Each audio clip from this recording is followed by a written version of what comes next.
Unscripted.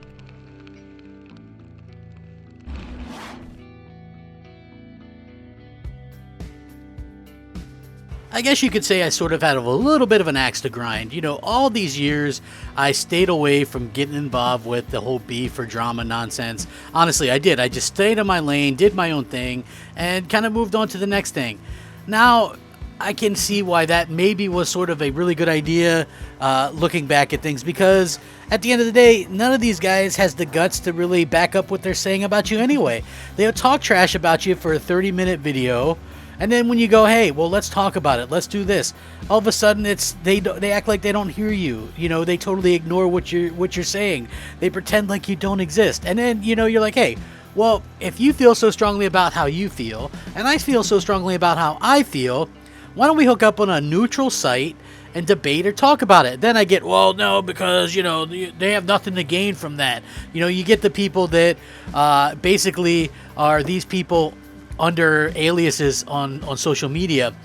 So my channel was good enough for you to talk trash on, and you were, you know, and you were okay with talking trash on my channel and was big enough to do that, but not big enough to confront the person that you were talking all that trash about and show everybody that you got some scrote, right? Is that what I'm to believe? Because that so far is what I'm taking about it. All these people, the review techs, the Cold Eastwoods, the Griffin Gamings, all these people that talk all this crazy crap, right?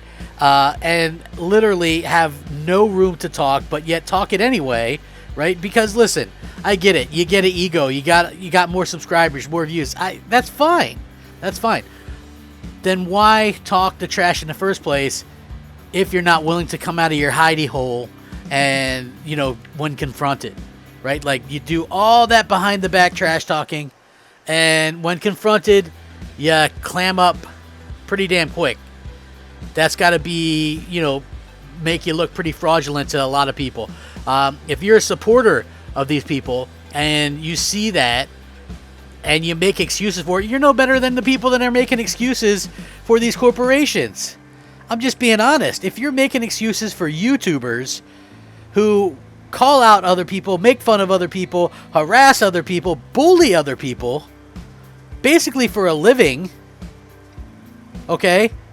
And then when they get called out themselves for doing that, they put their head in the air like they don't see you or they can't hear you, you're just as bad as the ones that are getting made fun of, quote unquote.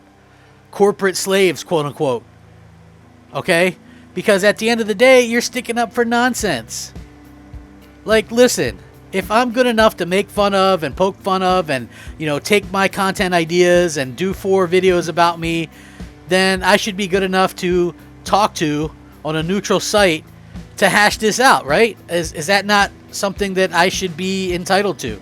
I'm just curious. Or is it just a one-way street? You know, as long as these people are making fun of me, it's all good. But the minute I turn things around and, you know, ask for things to be a little bit more fair, next thing you know, you never heard of me and, you know, you turn your thumb up at it. You know, I don't get it. Okay? And as far as I'm concerned, I think it's ridiculous. I thought this whole thing was ridiculous anyway, man. I have enjoyed YouTube since the very beginning. I have fun doing YouTube, right? I have fun talking about video games. I have fun doing, you know, podcasts. I think podcasts probably the most fun thing I do. You know, just off the cuff, you're passionate about it. The stuff that's like in your head just comes flowing out. It's really simple. It's fun. It's easy. And I really have a good time with that, you know. The thing is you see over the years, I've noticed that people don't want you to have fun, right? You got people that are jealous of you, people that rode your back and then stabbed you in the back. Okay, you got people like years ago, Review Tech was doing videos on me. You know what I'm saying? And I never even said a word. I've never had interactions with this guy. Okay, the only interactions that I've had with Griffin Gaming, like I mentioned in that video, was dude clammed up in a podcast that we were doing together on Next Gen 720's channel and didn't say a word. You know, I've had various situations with Cold Eastwood, and I think he's a huge damn fraud. But at the end of the day, I at least have some interactions with him. You know, and I've at least given his props. Like, you know, he's been able to build up a cult-like following that, like, hang on his every word, no matter how often his word is wrong, right? Apparently, I'm the guy that's looked at as this big liar whose word isn't worth trash. but I can produce evidence of all these other guys who have lied and, you know, gotten away with it and literally mislead people on a daily basis, and yet I'm the bad guy, okay? So I would just love to know how this kind of works out, and I do find it to be particularly freaking hilarious when people come at me and just pretend like I don't have, you know, any kind of clue or have any kind of right to speak up for myself or to stand up for myself, you know? Like, look, I'm tired of turning the other cheek to these bozos, man.